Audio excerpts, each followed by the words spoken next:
દર 5-5 વર્ષે ભીખ માંગવાની. ગમે તેવા નેતા હોય ને, નરેન્દ્રભાઈ મોદી હોય તો એ સભાઓ તો કરવી પડે કે નહીં? બોલવું જ પડે. અબ કી બાર બોલવું જ પડે ને, પ્રવચન કરવા પડે ને, એક ને સંપર્ક કરવો પડે ને, ભાઈ સાહેબ બાપા કરવા પડે ને. વચ્ચે વાત કરી દઉં, રાજકારણી બેઠે મજા આવશે. એક રાજકારણી મારી પાસે આયા ઇલેક્શન પહેલા, તમારા પણ નથી, રાજકોટની વાત છે. એક રાજકારણી આયા, મને કે મારે તમારી સભાના દર્શન કરવા આવવું છે. બધું ઇલેક્શન પછી રાખીએ તો? મને કે ના ના, અત્યારે આવી જઈએ તો હરિભક્તોના બધાના દર્શન થાય. મને ખબર હતી શેના માટે આવવું છે અમને. પછી મેં કીધું એટલે સભામાં, રવિ સભામાં તો બોલાયા હતા. પછી પરાસભાનું પૂછ્યું. હવે પરાસભા તો નાની નાની થતી હોય, આમ્રપાલી વિસ્તાર છે અમારે. તો મને કે આમ્રપાલી વિસ્તારની સભામાં પણ હું આવું. હવે મોટા ગજાના હતા, સિનિયર, તોય પાછા ધારાસભામાં ઊભા હતા. એટલે કે હું આવું ત્યાં.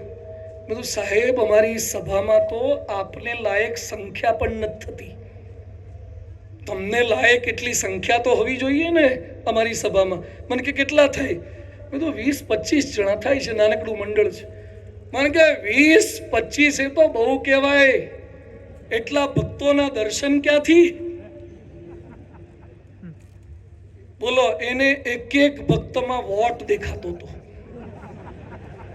હા, એક એક ભક્તમાં વોટ દેખાતો હતો. કોકને નોટ દેખાય, માણસો ભેગા કરે, નોટ દેખાય એટલે ભેગા કરે. હું તમને થોટ આપવા માટે ભેગા કરું છું અહીંયા, વોટ માટે નહીં, નોટ માટે નહીં, થોટ માટે, વિચાર પરિવર્તન માટે. પણ લાભ દેખાતો હોય એટલે માણસો બધું કરે, અને એમાં ખોટું પણ નથી. એ તો એક આપણી લોકશાહીનો એક ભાગ છે કે પ્રજા નક્કી કરે એ જ વ્યક્તિ ત્યાં પહોંચે છે. ને પ્રજાને પ્રસન્ન કરવાના, અને આ લોકશાહીની સારામાં સારી સિસ્ટમ એ છે કે દર 5 વર્ષે તમારે ડાયા થઈ જ જવું પડે. છેલ્લે તો ફરતી પાછા સંબંધો સુધારવા જ પડે. એ સમયે કોક તો તમને સંભળાવનારું મળે જ. બ્યુરોક્રેટ્સ વાળાને બહુ ચિંતા નહીં, પણ જે પોલિટિશિયનને તો ફરતી પાછી ગરજ રાખવી જ પડે. રામ રાજા થવાના હતા, છતાં કૈકેયીને મંથરાની કાન બંભેરણી થઈ. મંથરા અયોધ્યાનું પાત્ર નહોતું, કૈકેયી કરિયાવરમાં લઈને આવ્યા હતા. કરિયાવરમાં ભેગું આવ્યું હતું સેમ્પલ, અને પછી એને એવી કાન બંભેરણી કરી, કૈકેયીનું ફરી ગયું. જે કૈકેયીને રામ બહુ ગમતા હતા, એ જ કૈકેયીએ રામને કાઢી મૂકવાનો કારસો રચ્યો. યાદ રાખજો, કૈકેયીનો એટલો વાંક નહોતો, મંથરાનો વધારે વાંક હતો. અને મંથરા અત્યારે મરી ગઈ નથી, જીવે છે. મેં વાત કરી હતી ને, મંથરા જીવે છે. ક્યાંક આજુબાજુ બેઠા હશે. જેના પરિવારમાં ડખા કરાવડાવે ને એ મંથરા છે. મંથરાની ભૂલ તો છે, પણ એના કરતા ડબલ ભૂલ કૈકેયીની છે. કાન શું કરવા ધર્યા? કાન ધરવા નહીં એવા લોકોને. કૈકેયી કાચા કાનના થયા એટલે ઝઘડા થયા, કાચા કાનના થયા. કેટલાક હરિભક્તો અમને શું કે, સ્વામી પ્રાર્થના કરજો ને પાકું મકાન થઈ જાય. મકાન કાચું હશે તો ચાલશે, પણ કાચા કાનના ક્યારે ના થતા.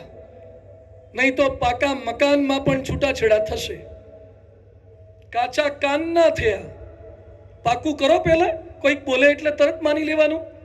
આપણા બધાની પ્રકૃતિ કેવી છે? કોક એમ કે તારી સાસુ તારા માટે આમ કહેતા હતા, અંતર જ વહુનું ગૂગલ સર્ચ એન્જિન ચાલુ થાય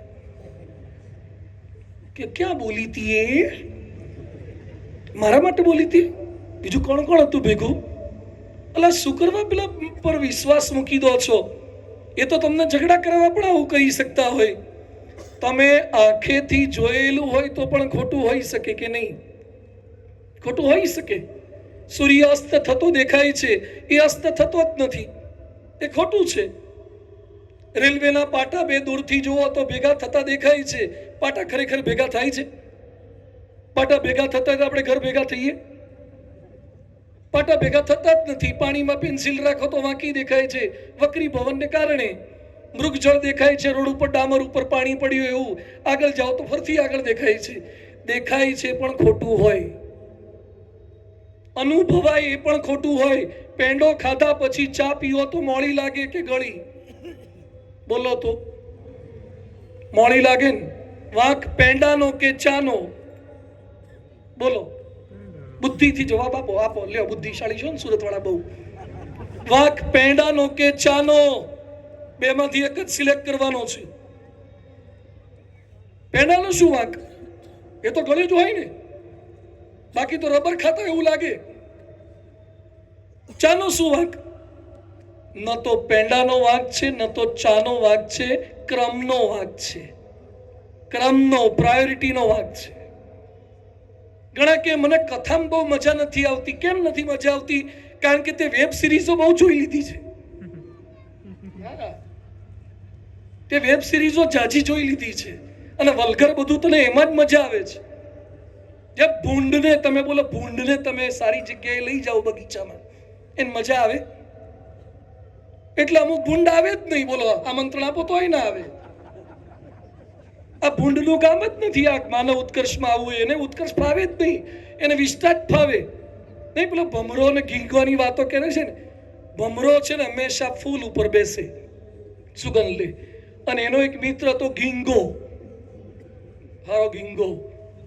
એ ગીંગો છે ને હંમેશા મળ ઉપર જ બેસે. એ મળ ઉપર જઈને બેસે, જ્યાં સંડાસ પેશાબ થતું હોય ને ત્યાં જઈને. તે મિત્ર તરીકે દયા તો આપવી જોઈએ ને, જેમ તમને દયા આવી ને કેટલાક મિત્રોને તમે લઈ આવ્યા. એમ આ ભમરાને થયું કે આ ગીંગાને હું કોક દાડો માનવ ઉત્કર્ષમાં લઈ જાઉં. તે ગીંગાને ઝાલ્યો અને ઝાલીને પછી બગીચામાં લઈ ગયો અને ગુલાબ પર બેહાડ્યો. એ કે આ મળની શું સુગંધ લીધા કરે છે? આ ગુલાબમાં સુગંધ લે, આમ કર, કપાલ ભાતી કર, ભસ્ત્રિકા કર, ઊંડો શ્વાસ લે રામદેવજીની જેમ. એટલે ગીંગાએ આમ કર્યું તો કે મજા નથી આવતી, ગંધ આવે છે. એ કે આરા ગંધ છે નહીં આવે, ગુલાબ છે આ તો. મોગરા પર બેસાડ્યો. એ કે આને કદાચ ગુલાબની એલર્જી હશે, નાક ઓળખી નહીં શકતું એ ગુલાબને. તે મોગરા પર બેહાડ્યો. એ કે ઊંડો શ્વાસ લે. તે ગીંગાએ પાછો શ્વાસ લીધો તો એ કે બહુ મજા નથી આવતી, ગંધ જ આવે છે. 2-4 ફૂલ પર બેસાડ્યો, કઈ સુગંધ જ ના આવે. એટલે ભમરો કે ફૂલમાં ફોલ્ટ નથી, આ સેમ્પલમાં જ ફોલ્ટ છે. આરામ, હા, કથાકારમાં વાંધો નથી, આ શ્રોતામાં જ તકલીફ લાગે છે. એટલે ઝાલ્યો ગીંગાને અને ઊંચું કરીને આમ નાક હામું જોયું. ગીંગાના નાક હામે તો નાકમાં છે ને ગીંગાને ગોળીઓ ભરાયેલી હતી. એ કે આ શું છે? એ કે હું અહીંયા આવતો હતો ને તો મને એમ લાગ્યું કે ત્યાં મને એવી જગ્યાએ લઈ જશે અને ઘણા સમય સુધી મળ સૂંઘવા નહીં મળે, એટલે હું મળની નાની નાની ગોળીઓ કરી નાકમાં નાખીને આવ્યો છું. તે ભમરો લઈ ગયો પેલા બગીચામાંથી તળાવમાં બહાર, અને તળાવમાં ડૂબકીઓ મરાઈને માથા ઉપર ચડી બેઠો અને 2-3 એવો ઝબકોડે ને તો ગોળીઓ બહાર નીકળી ગઈ. જેમ ઘણા ગીંગાઓ સભામાં આવે ને તો એ પેલી ગોળીઓ લઈને જ આવે.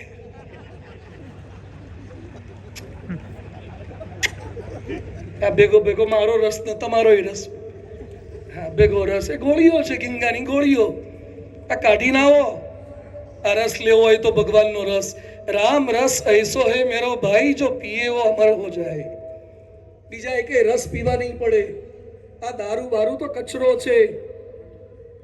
આ જેટલા પીતા હોય બધા, જો કે સુરતમાં કોઈ પીતા જ નથી દિવસે. હા, આ દારૂ બારૂ પાછા કે દારૂ પીધા વગર મજા ના આવે. શું મજા ના આવે? અમે ચાય નથી પીતા, હું ચા નથી પીતો. હું નહીં, અમારા બધા સંતો ચા નથી પીતા. કેટલાય લાખો હરિભક્તો ચા નથી પીતા. તો 3 કલાક નથી બોલતો. ચા વગર બધું ચાલે. ભગવાનનો રસ લેતા શીખી જાઓ એકવાર. કોઈ બીજા પાવરની જરૂર જ નથી. આ ગીંગાને ડૂબકી મરાઈને પછી પાછો ફૂલ પર લઈ ગયા તો ગુલાબ પર બેહાડ્યું કે વોટ એ ફ્રેગ્રન્સ, ફ્રેગ્રન્સ, નાઇસ ફ્રેગ્રન્સ. એ કે ફ્રેગ્રન્સ તો પહેલેથી થતી, તું ગીંગો હતો હારા. છેલ્લા દિવસે માનવ ઉત્કર્ષમાં આવીને કે જમાવટ છે. એ કે આગલા 4 જમાવટ હતી, તું આજે આવી હારી. તને આજે હુજ્યું 4 દાડાથી કે કરતા હતા, આજે ટાઈમ મળ્યો. તો આ બધા સંકલ્પ એ કરવાનો છે. આપણે આ બધું સાંભળીએ કરીએ છીએ, પણ એ સુગંધ અંદરથી આવી જોઈએ, અંદરથી કચરો નીકળવો જોઈએ. આ કચરો છે મનનો કચરો, જે કૈકેયીના મનમાં નાખ્યો કે ભરત મારો અને રામ પારકા. કચરો નાખ્યો અને રામને જંગલમાં મોકલ્યા. હવે રામને જંગલમાં જવાની આજ્ઞા થઈ. એ વખતનું વર્ણન આવે છે, ન પ્રવિવેશ શોકમ ન વિવ્યથે રામઃ. રામ જરા પણ વ્યથિત થયા નહીં, રામ શોકને પામ્યા નહીં. આ રામ મંદિર હમણાં જ હું જઈને આવ્યો, રામલલાના દર્શન કરીને આવ્યો. ભવ્ય મંદિર બન્યું છે, બાકી હોય બધા જઈ આવજો. એક હિન્દુ તરીકે જિંદગીમાં જીવો ત્યાં સુધીમાં એકવાર રામ મંદિરની ને કૃષ્ણ જન્મની ને સ્વામિનારાયણ અક્ષરધામની યાત્રા કરવી જ જોઈએ. તો ખબર પડે કે આપણા અવતારોના સ્થાન કેવા ભવ્ય છે, કેવા દિવ્ય છે. રામ ભગવાનને જંગલમાં મોકલતા હતા. વલકલ વસ્ત્ર પહેરીને જંગલમાં જવાનું છે. રાજમહેલમાં નથી રહેવાનું, ઝૂંપડીમાં રહેવાનું છે. વૈભવી કપડા નથી પહેરવાના, વલકલ વસ્ત્ર પહેરવાના છે. એકવાર તમને ઝુડિયોનું ફાયું ને પછી શનિવારી રવિવારી ના ફાવે. ઝુડિયો ટ્રેન્ડ્સ, તારા બાપા માદરપાટના ચડ્ડા પહેરતા હતા, ઝુડિયો વાળી. મારે તો ઝુડિયો જ જોઈએ, મારે તો ટ્રેન્ડ જ જોઈએ, રેબન જોઈએ. તારા બાપા રીબીન નહોતે વેળ ખાતો, તે રબર બેન્ડ પહેરતા હતા, પેલી સાયકલની ટ્યુબો ના, આ કાળી ટ્યુબના રબર બેન્ડ આવે ને એ જ હતા. આ પેલા કે રેબન બેબન હતા, રીબીનો હતી. કેવી પરિસ્થિતિમાં આપણા બાપ દાદા ઉછર્યા છે, અને એમાંથી આપણને અહીંયા લાયા. અને રામને જમવા માટે 36 જાતના પકવાન નહોતા, પતરાવળામાં ખાવાનું, ફળ ફૂલ. અત્યારે આ તો ડીશો જાત જાતની આવી ગઈ છે ખાવા પીવાનું. આપણે પતરાવળામાં પેલા ગામડે લગ્નમાં ખાધું એવા કેટલા છે આમાંથી? બોલો, મોટા ભાગના ઘણા બધા ખાધેલું છે. પતરાવળામાં ખાવાનું, કોકના ઘેરથી આમંત્રણ મળ્યું હોય ને તે પતરાવળું એક મૂકે લીપણ પર બેસવાનું, અને હવે પડી આમ દાળ લેવાની. એમાં દાળમાં જો પેલો પડીયો કાણો હોય તો આપણી દાળ સામેવાળાના ભાતમાં ગઈ હોય પાછી. પડીયો પાછું બેલેન્સ ના હોય ને તો પાછું બટાટું પેકિંગમાં ભરવાનું. અને એમાં જો ફેણવામાં જો વધારે પડતું જોર કરી નાખે ને તો નીચેથી લીપણ આવી જાય, એટલે માપનું પ્રેશર કરાય. હા, દાળ બાળ ગરમ ગરમ હોય ને એમાં ભાત આમ કરતા જઈએ ને. બોલો, બાઉન્ડ્રી નહોતી તો એ પતરાવાળું કેવડું મોટું હતું. કેટલું સરસ પતરાવાળામાં ખાતા, તોય મજા આવતી. મજા ડાઇનિંગ ટેબલમાં છે, ચમચીમાં છે. કોટા ચમચી લાવો, કોટા, સ્પૂનથી ખાય. અમુક તો હાથ અડાડતાય નથી. હમણાં એક ભાઈ સાહેબ મંદિરે આવ્યા હતા, હું જમાડવા બેઠો, તે આમ પકડીને ખાતા હતા. શિખર ધવનની વાત કરી દઉં. લો, શિખર ધવનને ઓળખો છો બધા? કોણ છે? ક્રિકેટર. અત્યારે બહુ ફોર્મમાં નથી, પણ વચ્ચે બહુ ફોર્મમાં હતા. ઓપનિંગ બેટ્સમેન કે વનડાઉનમાં જતા હતા. એ શિખર ધવન રાજકોટ આવ્યા હતા. એ વખતે ટીમ એમાં કે ટીમ બીમાં કંઈક હતા. સ્લીપર પહેરીને આવ્યો, એક તો સામાન્ય ટી શર્ટ જેવું અને નીચે જીન્સનું પેન્ટ, અને બોળીઓ ટૂંકા વાળવાળો જ હતો શિખર ધવન. પછી મંદિરે મેં અભિષેક કરાયો. અભિષેક કર્યા પછી બેઠો, એની સાથે મારી ઓફિસમાં શિખર ધવન 1.5 કલાક બેઠો હતો. પછી જમાડવા હું એને શિખર ધવનને લઈ ગયો. શિખર ધવનને હું જમાડતો હતો તો શિખર ધવન આમ કરીને ખાય. રોટલી પણ એણે હાથેથી તોડી નથી. મોટા માણસોમાં તમે મોટા થઈ જાઓ ને પછી ખાવાની રીત હોય. ખાવાનું તો ઘણું ભાવતું હોય, પણ એવું ના કરાય. આ જેમ તમે બહુ મોટા થઈ જાઓ ને, જેમ આપણા ઘેર આપણે બેઠા હોઈએ ને કેરીનો રસ દીધો હોય ગ્લાસમાં, તો પછી આ કરાય, પછી અંદર હાથ નાખીને કરાય. અંદરથી આમ હાથ નાખીને આમ કરીને ચાટી જાય. લગભગ બૈરાઓનું તો આ જ કામ હોય છે. આ પાછળ વધેલું બધું આ જ ભાગમાં આવે, અને પછી વાળી ચોળીને ભેગું કરી નાખે. અમુક હંતાડીને થોડું રાખીએ મૂકતા હોય છે. પણ આપણે વિવેક એક્સ્ટ્રા ડેવલપ કરવો પડે છે. મોટા માણસો ખાતા હોય ત્યારે બચકારા ના બોલાવે. આપણે ત્યાં તો ચા પીતા હોય તો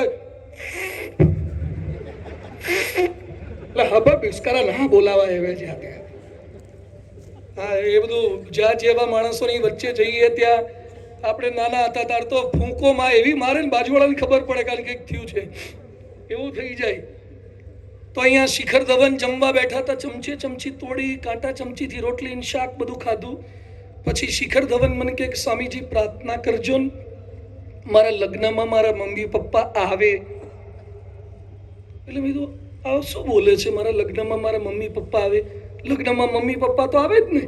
આપણા લગ્નમાં મમ્મી પપ્પા હોય, મમ્મી પપ્પા લગ્નમાં આપણે ના હોઈએ. આપણા લગ્નમાં તો એવું હોય જ ને. આફ્રિકામાં જુદું હોય છે, છોકરાઓ મમ્મી પપ્પા લગ્નમાં હોય છે. આફ્રિકા જઈ આવ્યા કોઈ? આફ્રિકા હું જઈ આવ્યો, 4 મહિના ફર્યો છું, 11 દેશોમાં, 13 દેશોમાં, ત્યાં બધે ઝામ્બિયા ને લુસાકા ને મલાવી ને આ બધા દેશોમાં, અલગ અલગ ટાન્ઝાનિયા ને બધામાં. એમાં આફ્રિકામાં છે ને એ લોકો પહેલા છોકરા કરી લે પછી લગ્ન કરે. હા, પહેલા ભેગા રહેવાનું, 2-5 છોકરા થઈ જાય ને પછી એમ લાગે કે હવે છૂટાછેડા થાય એવું નથી, એટલે પછી લગ્ન કરે. એટલે એ લોકોના લગ્નમાં લગભગ છોકરા હાજર હોય અને બધા છોકરા બોલી શકે કે મારા બાપુજી લગ્નમાં હતો. આપણે એવું ના બોલી શકીએ, આપણે ક્યાંથી હોઈએ. એટલે શિખર ધવન મને કે પ્રાર્થના કરજો ને મારા લગ્નમાં મારા બાપુજી આવે. એટલે મેં તું તો હિન્દુ છે યાર, આપણી હિન્દુ પ્રણાલી મુજબ તો બાપુજી તો લગ્નમાં હોય જ ને. મેં કેમ ના પાડે છે? હા કે ના પાડે છે આવવાની. કેમ ના પાડે છે? એ કે હું છોકરાવાળી તૈયાર લાવવાનું છું ને એટલે. શિખર ધવનની પત્ની જે હતી ને પહેલી, અત્યારે બીજી આઈકની ખબર નથી, પણ પહેલી જે હતી ને ઓસ્ટ્રેલિયાની જીમ ટ્રેનર બાઈ હતી, 2 છોકરાવાળી. હવે રાજાને ગમે રાણી, આ લોકોને તો એવું હોય બધાને. તો એ તૈયાર લઈ આવ્યો 2 છોકરાવાળી. તો એના બાપુજી વિરોધમાં ગયા. હવે તૈયાર છોકરાવાળી લઈ આવ્યો તો તોય ટક્યું નહીં, છૂટાછેડા થયા. તમે ગમે તેટલું કરો, મનનો કચરો નહીં કાઢો ને, ગમે તેટલું કાંટા ચમચીથી ખાતા આવડતું હશે, શિખર ધવન થયા પછી પણ છૂટાછેડા થાય. ઓપનિંગ બેટ્સમેન થયા પછી પણ પ્રોબ્લેમ થાય. અને જોઈ લો સચિન તેંડુલકરને, એનામાં ખાલી સ્કિલ નથી, એનામાં સમજણ છે, એનામાં અધ્યાત્મ છે. એટલે એના કરતા ઉંમરમાં 8 વર્ષ મોટી ડોક્ટર છે અંજલિ. તો એ પ્રેમથી 2 સંતાનનો બાપ છે અને પ્રેમથી રહે છે. સંસ્કારો અગત્યના છે, ખાલી બેટિંગ નહીં. હ્યુમન રિલેશન અગત્યના છે. રામ ભગવાનને પકવાન મળવાના બંધ થઈ જવાના હતા, ફળ ફૂલ ખાવાના હતા, અંગરક્ષકો નહીં હોય, રાક્ષસોની વચ્ચે રહેવાનું હતું, સગાવાલા નહીં હોય, વનવાસીઓની વચ્ચે રહેવાનું હતું. છતાં પણ લખ્યું કે વિવ્યથે રામ ન વિવ્યથે રામ. રામ સેજ પણ વ્યથિત થયા નહીં. ન પ્રવિવેશ શોકમ, રામે સેજ પણ શોક કર્યો નહીં. રામ ચલિત કેમ ન થયા? એનું કારણ શું છે? રામ ભગવાન આધ્યાત્મિકતાનું મૂર્તિમાન સ્વરૂપ હતા. આપણો શૈક્ષણિક ઉત્કર્ષ થયો હોય, આર્થિક ઉત્કર્ષ થયો હોય, સામાજિક ઉત્કર્ષ થયો હોય, બૌદ્ધિક ઉત્કર્ષ થયો હોય, પણ જો આધ્યાત્મિક ઉત્કર્ષ ન થયો હોય તો કશું જ કામનું નથી. એ ઠાકર કરે તે ઠીક, એટલે આધ્યાત્મિક ઉત્કર્ષ છે. અને એ થાય છે સંતોના સમાગમથી. એટલે બ્રહ્માનંદ સ્વામીએ લખ્યું, સંત પરમ હિતકારી જગતમાં હી સંત પરમ હિતકારી.